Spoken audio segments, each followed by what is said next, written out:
Bonjour à toutes et à tous. En conséquence de la propagation vertigineuse du coronavirus et des mesures de confinement imposées, le monde s'est presque arrêté de tourner avec de graves répercussions économiques. De nombreuses aides sont proposées aux entreprises et parmi les mesures possibles de redressement figure la procédure en réorganisation judiciaire ou l'aveu de faillite. Dans le contexte exceptionnel, il me revient de vous faire un petit topo des démarches réalisées par le réseau CAP pour répondre aux problèmes pratiques vécus par les entreprises qui étaient en PRJ avant la période de confinement ou par celles qui souhaitent introduire une nouvelle procédure ou faire aveu de faillite suite aux difficultés rencontrées et liées au Covid-19. Avant de continuer, je voudrais rappeler que le réseau CAP a été constitué à l'initiative de Alain Zenner et de Gérard Delvaux en début avril 2009, à l'occasion de l'entrée en vigueur de la loi relative à la continuité des entreprises du 31 janvier 2009. Depuis le 1er janvier 2017, la coprésidence est assurée par Cédric Alter, avocat, et moi-même. L'association rassemble des membres de la famille judiciaire, présidents de tribunaux, autres magistrats professionnels, des juges consulaires, avocats, des professionnels du chiffre, des représentants des chambres de commerce, autres associations professionnelles, des dirigeants d'entreprise, des spécialistes du monde de l'entreprise. Le réseau CAP se donne notamment pour objectif d'échanger des idées constructives pour améliorer la loi, d'élaborer un recueil de cas de jurisprudence, de former des acteurs de terrain qui sont confrontés avec l'entreprise en difficulté.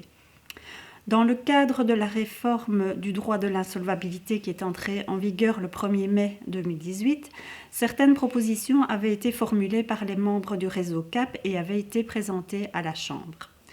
Dans le cadre de la crise liée au coronavirus, certains amendements nous semblent nécessaires de manière temporaire. Nous souhaiterions partager avec vous l'état de nos réflexions et de nos suggestions. Nous sommes partis des difficultés rencontrées sur le terrain. Parmi celles-ci, notamment les difficultés rencontrées par les tribunaux. Par exemple, les aveux de faillite peuvent toujours être introduits via Rexol, mais ne sont pas traités. Les procédures peuvent être traitées par écrit, mais par manque de personnel au greffe, il n'y a pas de suivi des faillites, des descentes de faillite, etc. Dans le cadre de l'introduction des nouvelles PRJ, les entreprises rencontrent des difficultés pour produire des pièces nécessaires dans les délais impartis. Or, nous savons que dans l'état actuel de la législation, le défaut de produire une des annexes peut être la cause d'irrecevabilité de la procédure. Certains comptables eux-mêmes touchés par le virus ne peuvent pas préparer les situations dans les délais impartis. Les entreprises éprouvent des difficultés à établir les prévisions, un budget de trésorerie en fonction des incertitudes trop nombreuses. Les répercussions des mesures de confinement ne sont pas mesurables actuellement. Les entreprises qui sont en cours de PRJ auront de grandes difficultés et ne pourront pas respecter leur plan d'apurement. Qu'en est-il de la bonne exécution du plan ? Autre problème, les administrateurs qui feraient aveu de faillite de manière tardive pourraient voir leur responsabilité engagée. Donc, sur base de différentes propositions qui nous ont été formulées par plusieurs membres, experts et praticiens du droit de l'insolvabilité, nous avons suggéré au cabinet du ministre Gaines les mesures suivantes qui nous semblent raisonnables, permettant aux entreprises viables de passer le cap tout en évitant l'effet domino, c'est-à-dire de mettre en péril les fournisseurs et les partenaires commerciaux de l'entreprise. Parmi les suggestions, donc nous en avons 4, il y a la suspension de l'obligation de faire aveu de faillite dans le mois. En effet, selon l'article 20.102 alinéa 1 du Code de droit économique, tout débiteur est tenu dans le mois de la cessation de ses paiements d'en faire l'aveu au greffe du tribunal compétent. Il nous semblerait judicieux de suspendre cette obligation pendant une certaine période, par exemple une période de 6 mois ou jusqu'au 30 septembre, afin que l'entrepreneur ne voit pas sa responsabilité engagée dans le contexte exceptionnel que nous vivons. Par ailleurs, les entreprises qui estiment que leur entreprise n'ont aucune possibilité de se redresser, elles doivent pouvoir déposer leur bilan. Donc les outils doivent pouvoir encore exister et permettre cette procédure. Un deuxième point concerne l'allègement des formalités pour le dépôt d'une requête en PRJ. Donc vous savez que parmi les pièces devant être produites lors du dépôt de la requête, sous peine d'irrecevabilité de la procédure, figure la situation comptable ne remontant pas à plus de 3 mois et qui doit être établie avec l'assistance d'un professionnel du chiffre. Nous suggérons de permettre pendant une période limitée, par exemple 6 mois, l'ouverture de la procédure nonobstant l'absence d'une ou plusieurs pièces visées par la loi. À charge ensuite pour le débiteur de déposer celle-ci au plus tard à une date à fixer au cas par cas par le tribunal.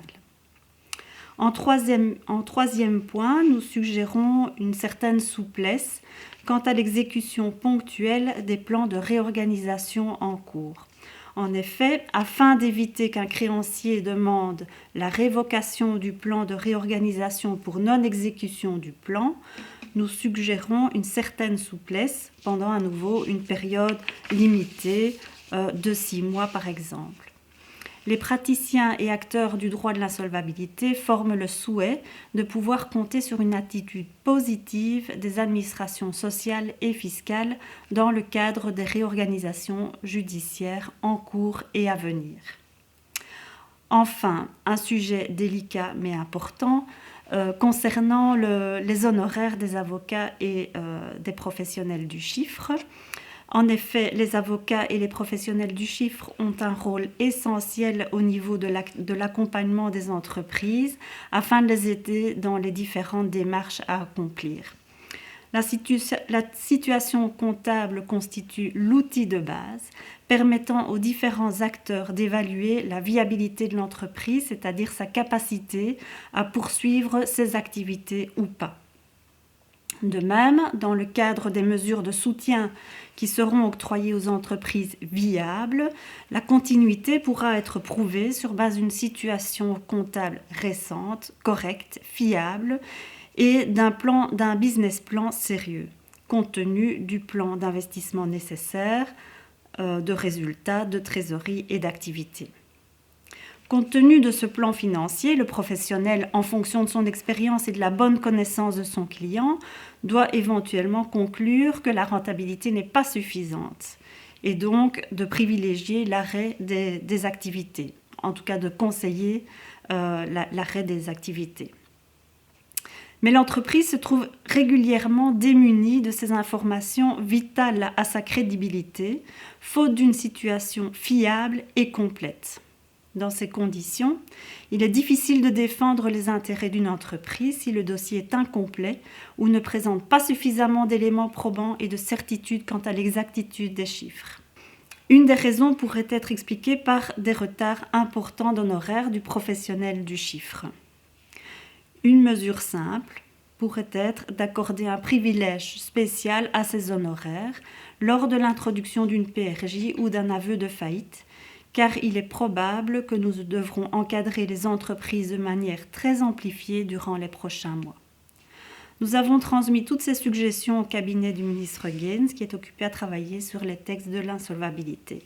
Au nom du réseau CAP, je vous remercie pour votre attention. Je remercie également toutes les personnes qui ont participé au partage des informations et des différentes propositions.